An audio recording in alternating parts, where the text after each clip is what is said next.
We're going to be looking at a passage of Scripture that I think sets the perfect stage for what this bounce back effect is all about. It was written by a man who himself struggled quite a bit. In fact, more than I'd say anybody here in this room, including Brendon. The man was the Apostle Paul. And he wrote some incredibly encouraging words in light of the harsh realities of life.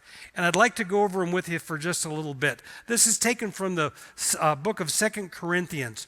Paul would write this: "We are afflicted in every way." Afflicted. That word is a general word for trouble. It's the old word tribulation, if you've got the old King James Bible of yesteryear. The root word referred to something that was worn out or in a rut. And as you look back on your last few months, does that describe our world as worn out and in a rut? I think it does for so many. So Paul says we've been afflicted. Second thing that he tells us is that we've been perplexed. And this is a word that literally means no way out. You're standing there and you're standing in doubt, and you're not able to travel. And how appropriate is that, written 2,000 years ago, to describe our situation today? That we stand in doubt with so many things that we're not even sure what's true anymore. We're not sure of if there is a solution to what's ahead of us. And so we're perplexed. Persecuted. You might not feel persecuted, but when you understand that this word means to be pursued or to be pressed on by a number of different sources all at the same time, if you've ever felt that sense of being piled on by people or circumstances, that's the word pursued.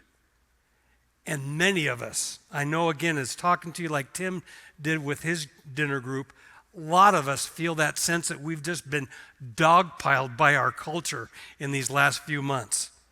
And then the fourth thing that Paul says is that we've been struck down. That's literally the idea of being thrown to the ground like a pro wrestler. And if you've ever been physically or mentally thrust down and you find yourself just in the pits, that's what Paul's talking about. So the bounce back effect is recognizing that those types of adversity and hard times come to each and every one of us. And in some manner, you're going to be able to relate to our special speaker tonight. Brendon Mcdonough is a man that experienced every one of those four things that Paul talked about. And he's going to be able to share his story. And the most important thing is not what happened to him as a result of the tragedy at Yarnell, but it's all the great things that have happened in his life that's caused him to be able to bounce back from those hard times. So Highlands, I want you to give a great big Highlands welcome to Brendon Mcdonough. Brendon. Thank you everyone for coming tonight. I really appreciate it. Super honored to be here at Highlands Church. And just excited to be able to share kind of what God's done in my life and talk to you just the blessings that he's poured upon me, and just talk through some of these difficult times that we're going through. It was so impactful when the worship gentleman brought up James 1, pure joy in trials and tribulations. And I remember, I can think back to a time when I first got hired in the fire service. And I was an addict. I had just gotten released from jail 3 months prior. I was strung out on heroin and I had a month-old kid. I was lost. I was broken. I was defeated. I was struck down. All those things that it says in 2 Corinthians, that was me. But I was given this second chance at life. And I come to learn through physical fitness and detoxing, running with, the best of the best, the most elite, that I had to find pure joy in pain. And so I would just look at someone who was in a little more pain than me, and I'd crack a little smile because we weren't alone in that pain, right? And so that is kind of carried out throughout my life. But to kind of get this jumped off, spent 2.5 years in the fire service. Like I had said earlier, it completely changed my life getting hired. I was lost, broken, defeated, and I found men that surrounded me with a lot of positivity and really brought just truth and life into me. I grew up going to church in middle school, but kind of fell away when I moved to Prescott, of all places. And I had leaders within my crew that would either work at the church or would help with the youth, and God would come up. And I remember we'd be talking and someone would pull out a Bible and, they'd just be kind of having a conversation with me. And what I loved was that there was always no pressure. It was just them sharing their joy and compassion. And I remember looking around at these men saying, how do I be like them? What's it going to take? What's the common denominator? We're all firefighters, right, on the crew. That sure does not make us perfect. And what's different? And what I found to be different was their faith and where they put their trust, and when times got difficult, what they went to. And there's opportunities to run to the bottle, the pills, porn. There's so many opportunities to run to different things in life. But the men that I seen that had happiness and that were walking through trials and tribulations would run to God. I didn't understand that. I was 19. I was headstrong, very arrogant. Thought I had the world at my hands. And so I would go on to fight fire all over the country and learn from these men and see amazing places and become a father and really be present in my daughter's life. But something was still missing. And I couldn't put it to it. I knew in the back of my mind subconsciously, right, that my relationship with God since childhood had been really distant, and that it wasn't there. But I treated my relationship with God like my father, my earthly father. And he was gone for 16 years, and I met him once and then seen him again when I was 22. And so I kept a really big distance in between me and him.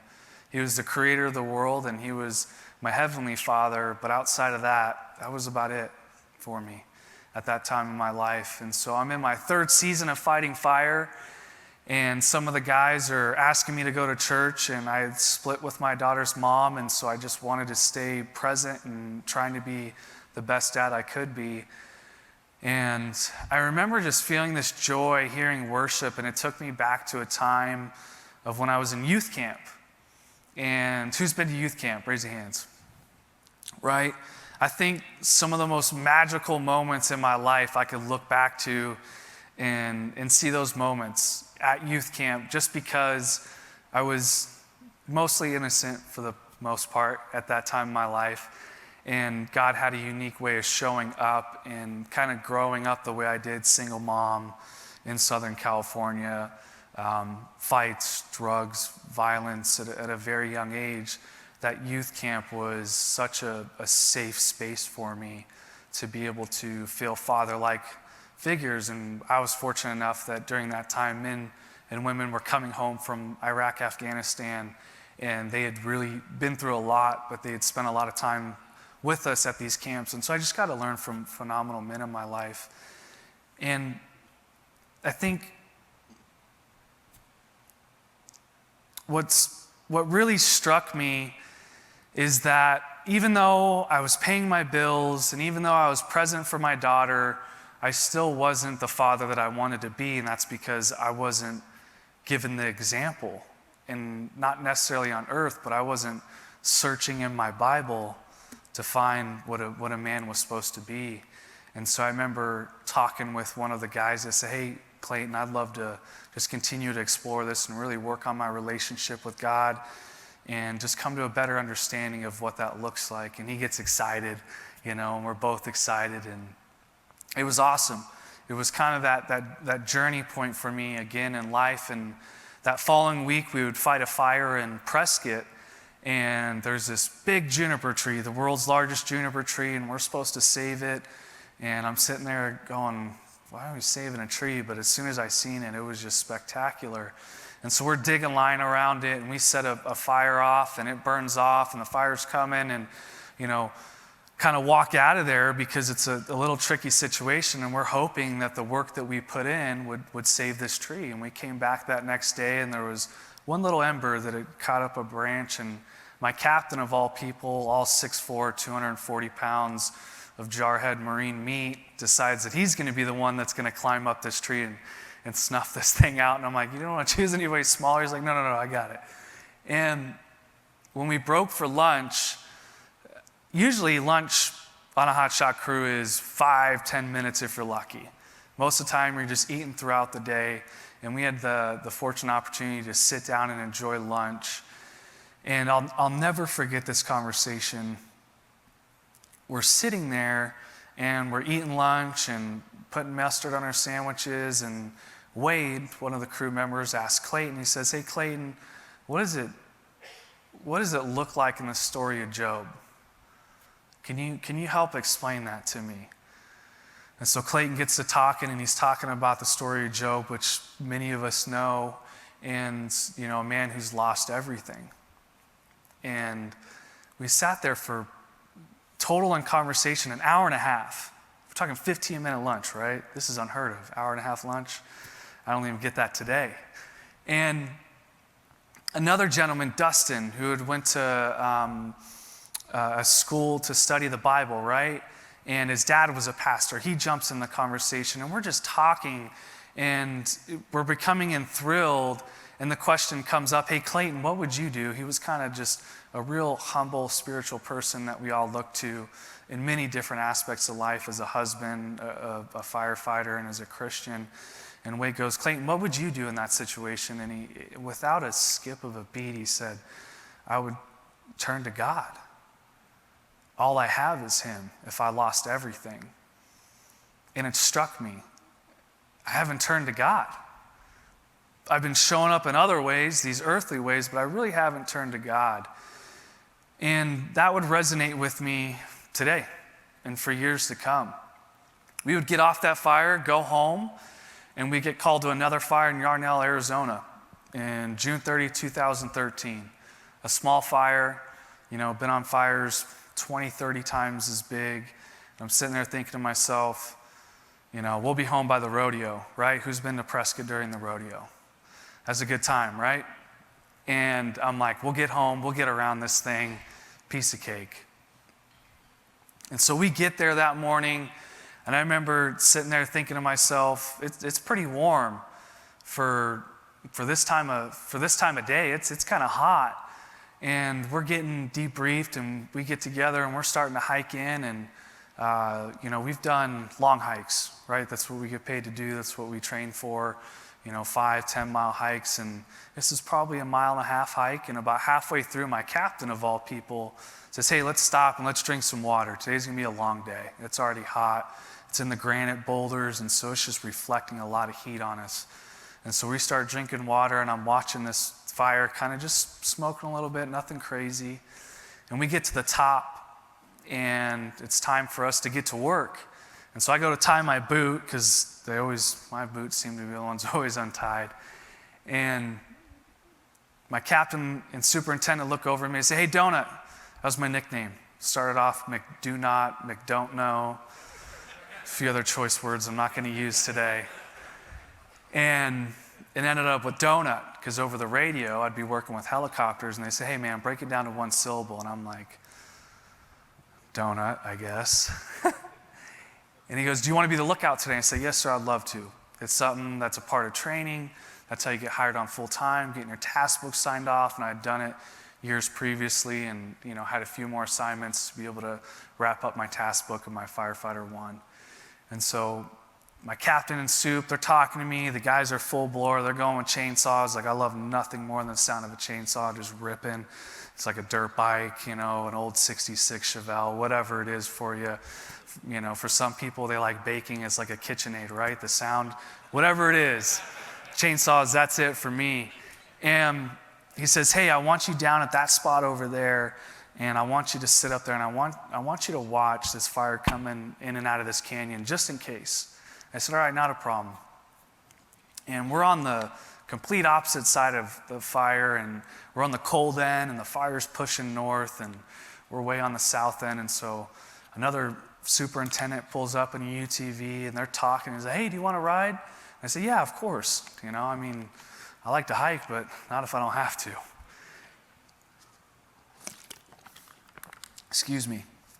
And so he drives me down and he drops me off and he says, hey, Donut. We had worked with them plenty of times before, and we were stuck in Montana once with them and had a big Frisbee golf competition. So it was just a really good brotherhood and camaraderie outside of our crew. He says, hey, if you need anything, we're down here working. We'll keep an eye on you, keep us informed, and as we move along, we'll check in with you. I said, awesome, thanks, I appreciate it, Frisbee. I'll talk to you soon. And so I get to my little rock outcropping, and there's not a stitch of shade in sight, and I'm sitting there thinking, man, this is going to be a hot one. And so I grab my sunscreen. I learned real quick in the fire service, I got to wear sunscreen. And so I'm sitting there, and I'm watching this fire intently, and I'm taking weather. I won't bore you with the whole numbers, and I'm not a meteorologist anyway, so I couldn't explain it well, but I'm relaying weather to the crew, and I'm watching the fire. And as the day goes on with any fire, it gets hotter and hotter. And we're watching it continue to push north, and it hits right about after lunchtime. I've cracked open my gourmet MRE, and I think I've got like mac and chili or something. And so I'm sitting there eating, and I hear over the radio that there's this weather event coming in, and it's supposed to bring strong winds, and it's supposed to turn this fire around. So I'm like, all right, so I relay it to my superintendent captain. They say, hey, we heard it, we got it, we're good to go. And so as the day would unfold, this weather event would come in, the fire would completely turn around, it would almost cut me off, and the superintendent of that other crew picked me up and saved my life. And it's important to tell that because it gets lost in kind of this story of just that man's willing to sacrifice, not even knowing me. And I think that's so important that a brother was there at a drop of a hat. And this fire would turn around and it would start burning homes. My brothers would start moving to town to try and help evacuate, to try and fight this thing. And unfortunately, they would become trapped. I had never experienced that on a fire. We had trained for it, we had talked about it, we had talked about previous tragedies. But I thought to myself, these men are well experienced and they're well versed in what they do. They've been doing it for over 100 years of experience. Rely on our training. And that's what you fall to, right? Any world, right? Doesn't have to be first responders or veterans. You go back to your training. And so I'm thinking, we trained on this, they know what they're doing. And I hear the radio communication that they're getting in their fire shelters. And I said, all right, good. They're burned around themselves. They've gotten in their fire shelters. They've got a really good opportunity to coming out on this. And I'm watching this fire move like I haven't seen a fire move before. The only way I can describe it is when you're skipping rocks, right? And it just skips. It just skips over stuff. And this fire just skipped through this community like I'd never seen before, like we're seeing today in our current climate. And we're getting medical equipment ready, and we're trying to get in contact with them. Can't get in contact. They finally get a helicopter up. They see him. The medic walks down. And he says over the radio, I've got 19 confirmed. And for a split second, I thought to myself, I went over the roster, and I'm looking at the roster, and I'm like, 1, 2, 3, 4. They didn't make it. He meant they've passed. They're no longer here. If there's ever been a moment in my life where I've been struck down physically and mentally and brought to my knees, that was it. That was it. I've been beaten. I had a brother that was 6'4", 220. He used to wail on me to make me tough. Been jumped, shot at. Nothing has ever brought me to my knees like that. I was in shock. I started questioning, why couldn't have I died earlier when I was cut off? Why couldn't I have been with them? And all the meanwhile, this entire town is burning down, and there's nothing we can do. We can't drive in. There's propane tanks that are going off. I can hear them exploding. And I've never felt so helpless in my life. For those of you that have children, when you're watching the doctor, right, pull out your kid, And in that split moment, your kid's not breathing, and there's nothing you can do. That's all I can compare it to. I would go home that night. I would face the families, and I would experience many things in my life that changed me forever. I would turn to the bottle, began to drink really, really heavy prescription pain pills, would look out towards anything and everything to fill this void in my life that I could. The funerals, the memorials, everything, right? Talk about feeling persecuted. Every media outlet wanted my story. Every attorney wanted to hear my side. For the litigation, for everything that would come through, I felt so perplexed. I felt like there was no way out. I felt just as trapped as my brothers were, and I had nowhere to turn. I was driving my daughter. I had split custody, and I'm driving her to Anthem, and I'm dropping her off. And I remember on the drive, my daughter took a nap, and she wakes up when I park, and she is excited. She's so excited to see her mom. And I'm like, man, that's awesome. You know? I'm like, why don't I see that excitement? And I start thinking, and I tell her I love her, and she hops in her mom's car, and I start driving back, and everything starts flooding. Everything I experienced. The fire, that last radio call, the mortuary, the funerals, everything just dumps and floods into my life. So I pull over my truck. I'm on the side of the road. I go in the center console, and I grab the gun. And I put it to my head, and I'm screaming, pull it! Pull the trigger! There's nowhere to go. Everywhere I go, there I am. This song comes on the radio. I see this image of my daughter dancing. And she's got balloons tied to her feet, and she's running around.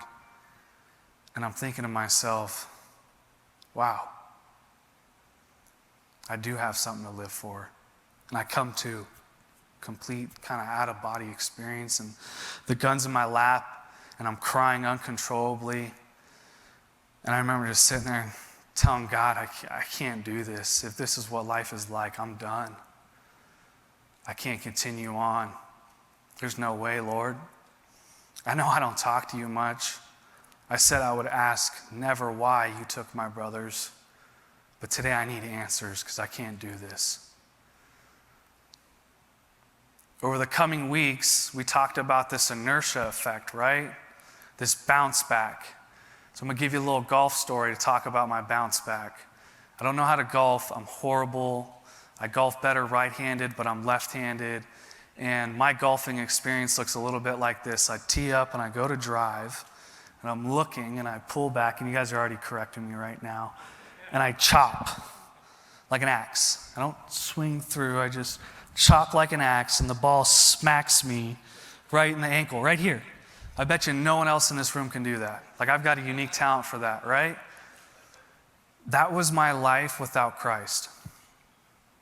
Everything I had tried to do without Christ leading my life was a smack in the shin, a smack in the head, and caused me unbearable pain.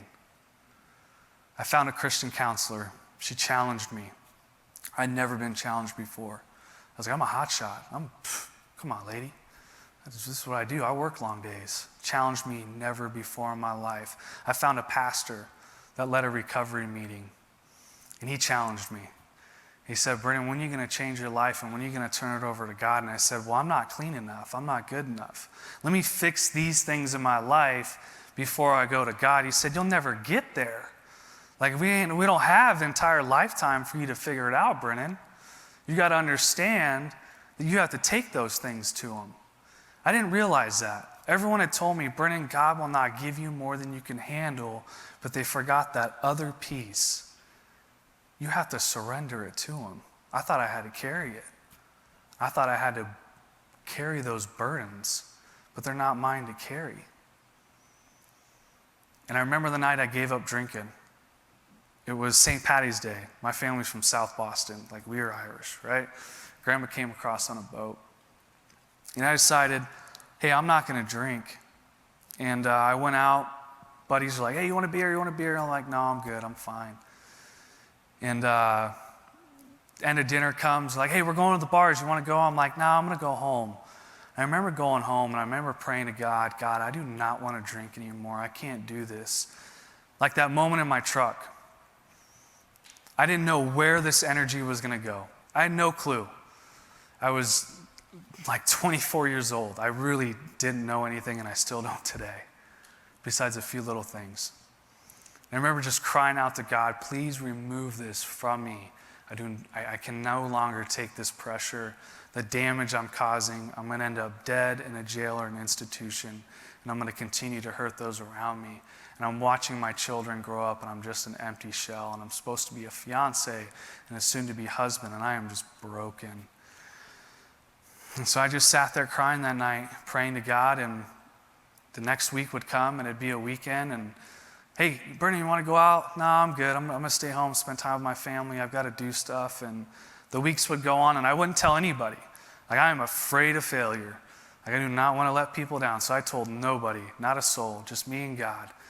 And after a few months, I meet with my pastor, and I say, hey, Bob, I've got 3 months sober. And he goes, man, that is awesome. Like, when are you going to tell everybody? And I'm like, I'm not. I'm not going to tell anybody. I want to wait and see how far I can get with this and make sure I don't let people down. And so we get to the Bible study the next week, and he's doing announcements, and he's saying, hey guys, we've got volunteering next week, and we've got a big barbecue cookout on Saturday. And by the way, Brennan's got 3 months sober. And I'm sitting there and I'm thinking like, really, Bob? Like, you remember all the chaos that caused in your youth group, right? Like, you bring it up all the time, showing up drunk and causing issues. Like, you want those issues for a split second. But I knew I needed that exact accountability in my life, and I needed those men around me to live the life God had intended. And it wasn't until then I turned over my life and I said, I don't have to go to him clean. I don't have to go to him perfect. That's not the idea. That's not what he has intended for us. He's got so much more that he wants to take from us. And because we're men, and there's women in here, right? We got pride and ego, right? What's ego stand for? Etching out God. Right there. Etching God out, etching out God, however you want to put it. That's ego. So every time we have a problem, what do? I can fix it, right? We're supposed to fix it. We're men. That's what we're called to do, right? Dishwasher's broken. Wife wants to call somebody to fix. No, don't pay them. No, I got it. I can do it, right? And so in today's world of the burdens that we're carrying, many are questioning their jobs, their careers. I run a company. I have people that work under me. Am I going to be able to write their paycheck? Am I going to be able to support them and their family?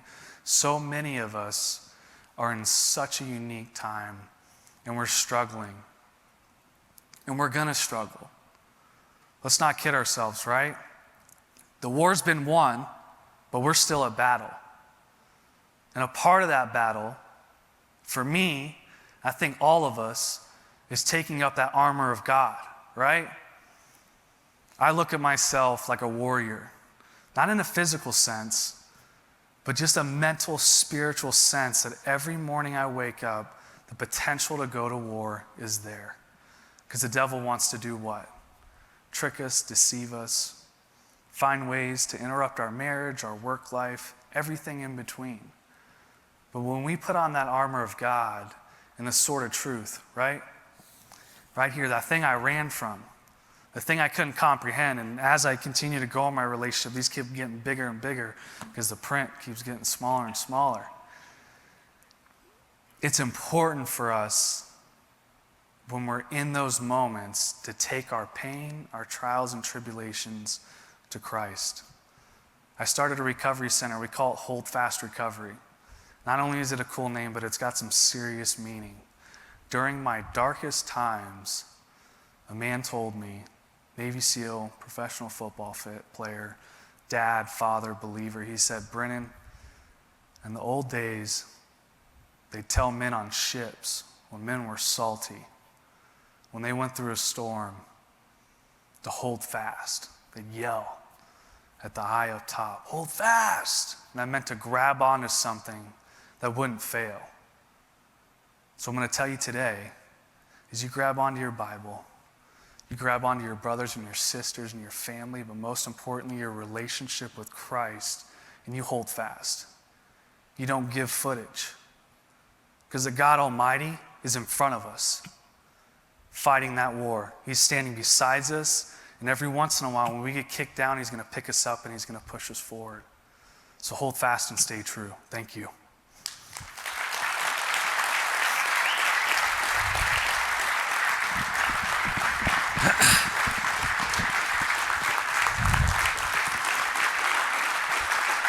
Oh, you got your own chair. Hey, we want to do a little Q&A. Have a seat. Thank you for that. Want to do a Q&A. You've got an incredible story, and you were telling me right down here before, we are all broken. Yeah. And that passage that we started talking about from 2 Corinthians, Paul uses that same phrase. He says, we have this treasure in jars of clay, which was just an expression to say, hey, we are all cracked pots. Yeah. We're all broken. How long did that whole process take for when the fire to the gun portion to the giving up drinking? Because that wasn't a quick period. No, nothing in my life moves fast in the sense of getting better. But it was overnight, but it took 4 years.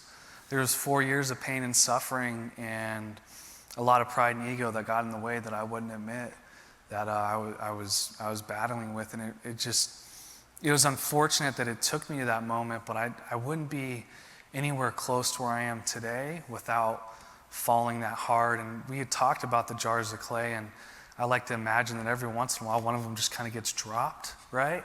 And God comes in, and he's the glue, and there's so much more beauty in a piece of pottery that you see that's been put back together. Yeah. When you think of someone's art and their job is to put back, things they found for thousands of years ago. That's how I imagine God working in my life. And the more brokenness that I have, the more opportunity for him to come in and just replace that with unconditional love and forgiveness. And so, not that I run towards brokenness, but that, I find pure joy during this time because I know in my heart of heart, in my darkest days, that he's always there. Yeah. And so it doesn't mean it's not tough, but we're not alone.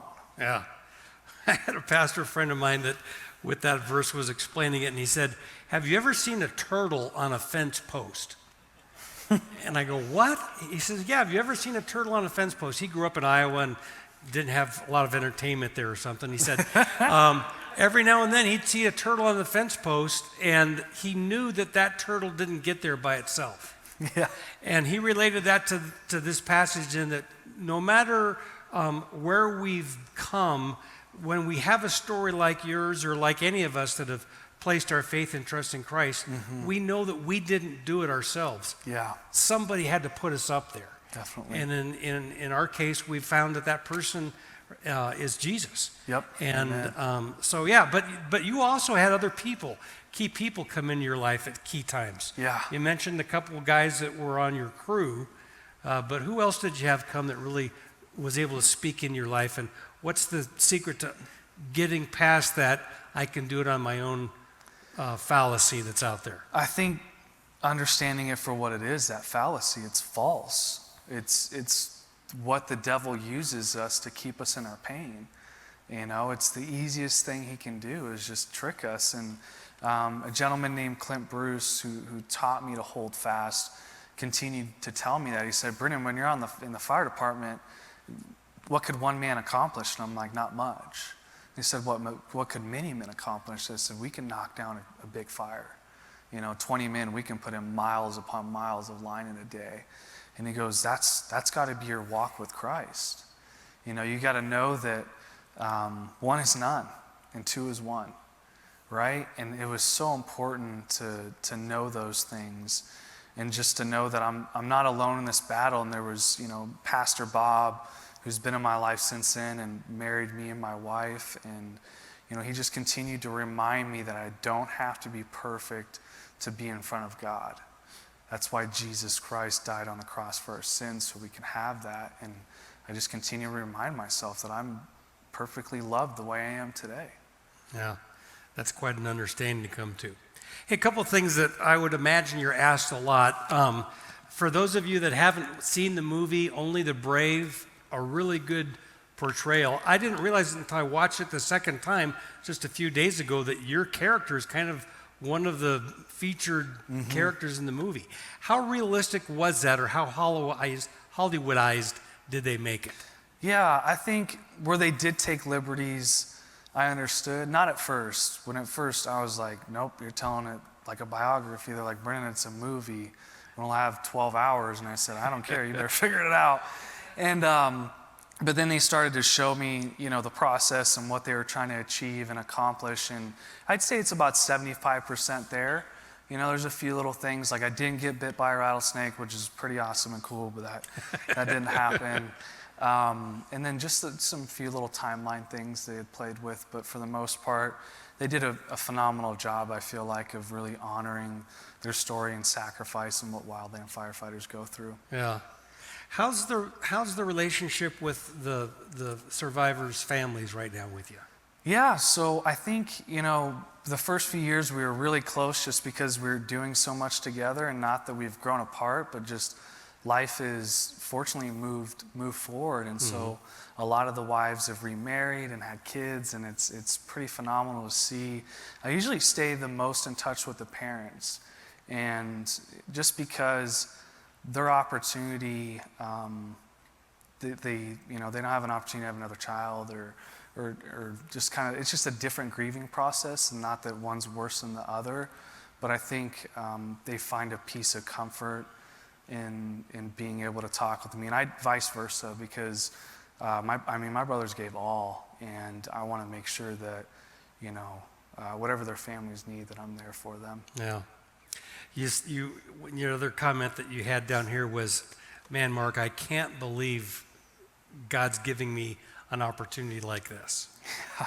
In your wildest dreams, back in 2011, yeah, did you ever think that this type of scenario would be possible, or what you're doing now for your foundation? And I never thought in a million years. I really, before I got hired on the fire department, I didn't think I was going to make it past 22. I really didn't. I was just on a wild, crazy train. And getting hired in the fire department, I never imagined. I thought I was going to be a career fireman. That was going to be my deal. And then to see where God has me today, I can't even put it into words. And then I think of, like, people have told me, like, man, God's got something special planned for you. Yeah. And it keeps happening, and it just keeps getting bigger and bigger. Like the recovery center, we're opening a women's program, and we work with just people from all over the country, and it's just, at night I just sit there and I'm like, Lord, like, how, like, I've got another hopefully 60 years to live. Like, what else are we going to do together? And it's just exciting, and it's really thrilling, because every day that I continue to turn over to Him, I don't have that weight anymore.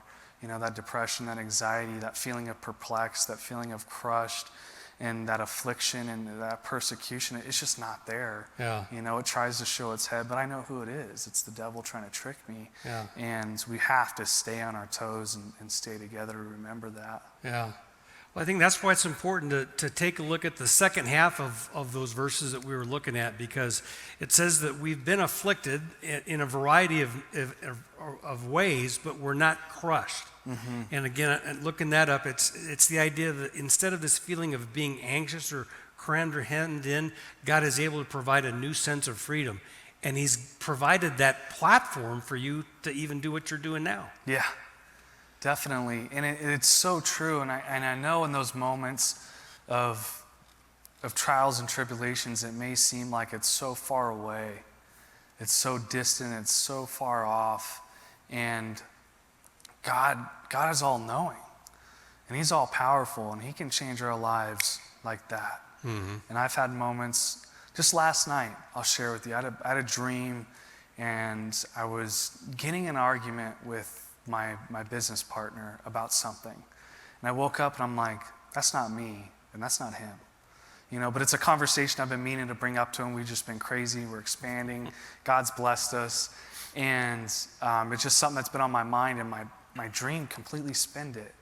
And I'm like, man, that is not me. So I just prayed on that and said, God, that's not me, and that's not him. That's not what we're trying to do. That's the devil coming in. And halfway through the day, he called me, and he goes, hey, I just got out of my marriage counseling. He won't mind me sharing this either, with my wife and I. And our counselor told me that we need to hire this person to kind of relieve some of this stress. And that's what I had dreamed about. Like, what a it's right coincidence. there. What a coincidence. Yeah.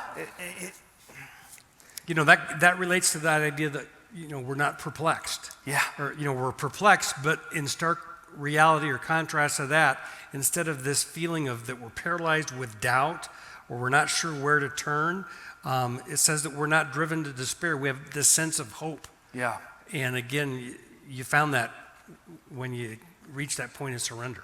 Every day in that perplexion is just trickery. And God shows us, like, it's not on our time, right? We're impatient. We're Americans, first of all, so we want it now. We want the burger in 5 minutes, not 10 minutes. And so we just have to take a step back and just rest in him. Yeah. Comment on this last one. It says that we're struck down, but we're not destroyed. So life is going to hit us hard. Mm-hmm. Hopefully it's not going to hit us as hard as it hit you with that situation, but we will be struck down in different ways. And so you talked about having that vision for God. If you were to advise somebody that's out here right now that vision is maybe a little cloudy, what advice would you give them on how to focus in on that? A good friend of mine told me this like 3 days ago. I've been getting a lot of great information in my life. Confusion doesn't come from God. Confusion does not come from God. And so when we're trying to figure things out in our own head, right? It's our own head that's broken. That's why we're in the situation we're in. We have to go to others. We have to take those issues to others. We got to pray on it. We got to give it over to God and say, I surrender, and I've got no clue. I've got no clue how rent's going to get paid next month. I've got no clue how I'm going to come back from this argument with my wife. I've got no clue how I'm going to quit drinking. Whatever it may be that you're going through, we got to take it to him, and he'll give us clarity, and those around us as well will help guide us through it. And that's my best thinking doesn't come from me. It comes from my relationship with God and my brothers and sisters in Christ. I don't make any decision without them. No decision is made. If I'm buying a new car, I'm reaching out. If I'm going through a difficult time, I don't have the answers within my own head, and that's okay. That's not the way it's intended. That's the other piece. It's not intended for us to have all the answers. It's intended for our pain to be brought to Christ so he can come in and heal that pain and give us that joy and that love and that forgiveness and not live in shame and guilt. And it's just a simple phone call. Say, hey, I'm struggling, Mark. Yeah. I'm going through it. What do you think about this? Well, what does God tell us, right? Yeah. And you're gonna get it. Yeah. You just gotta be patient and understand that sometimes it's gonna get tough and it's gonna get rough, but there's people that are there for you, and God will never leave you. Yeah. Never forsake you. Well, you asked the question, what does God say about it? So can I close with that passage that we talked about earlier? So at the very end of this passage in 2 Corinthians, Paul closes with these encouraging words. He says, so we do not lose heart. One translation says, so we don't give up. Though our outer self is wasting away, and that's kind of the two forces colliding. This outer self is fading away. If you're over 50, you've seen that fade happen. Though our outer self is wasting away, our inner self is being renewed day by day. That's that force that's being created within us as God allows us to experience hardship. Mm-hmm. For this light, momentary affliction is preparing for us an eternal weight of glory beyond all comparison. And as you were talking about the fact that you couldn't believe what God has brought into your life, I was thinking, boy, you're an example of that. Now, you probably wouldn't have described your Yarnell experience as a light, momentary affliction, but in light of eternity, it is. It's a blink in an eye. It really is. The moments that we suffer, it's the blink of an eye. And for eternity with God, if I've got to run a marathon of pain, like I've got a God who's going to give me the endurance to do it. And it's so hard, but in the moment, you have those memories of looking back and you can see the miracles where God's worked in our life. Yeah, and he's orchestrating these pieces that sometimes seem so confusing. Yeah. But he's still in charge. And then he closes with this: as we look not to the things that are seen, but to things that are unseen. For the things that are seen are transient, but the things that are unseen are eternal. And it's that idea that, hey, we've got to look to the author of life, which is Jesus. Yeah.